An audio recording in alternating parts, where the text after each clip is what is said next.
আমার প্রিয় ছাত্রছাত্রীরা, আশা করি তোমরা সবাই ভালো আছো।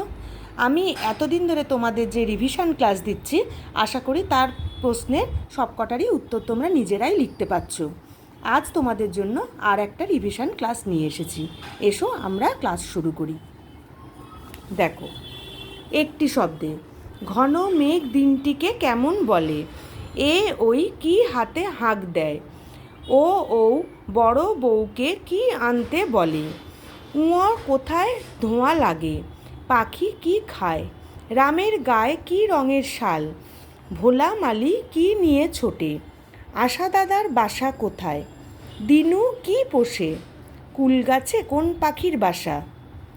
2 নম্বরে দেখো, নতুন শব্দ গঠন করো।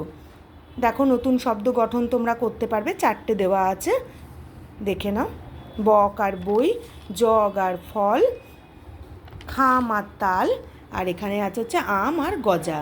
ঠিক আছে? আচ্ছা, এবার 3 নম্বরে এসো। রিকার যুক্ত 5টি শব্দ লেখো। রিকার যুক্ত 5টি শব্দ লেখো। রিকার যুক্ত শব্দ তোমরা জানো, আশা করি লিখতেও পারবে। অর্থ লেখো। বাল্য, শ্লোক, কখনো, খেয়া, ভারী। বিপরীত শব্দ লেখো।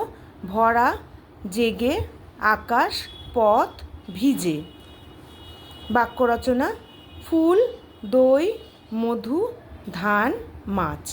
ঠিক আছে? তাহলে দেখে নাও প্রশ্নগুলো আর একবার।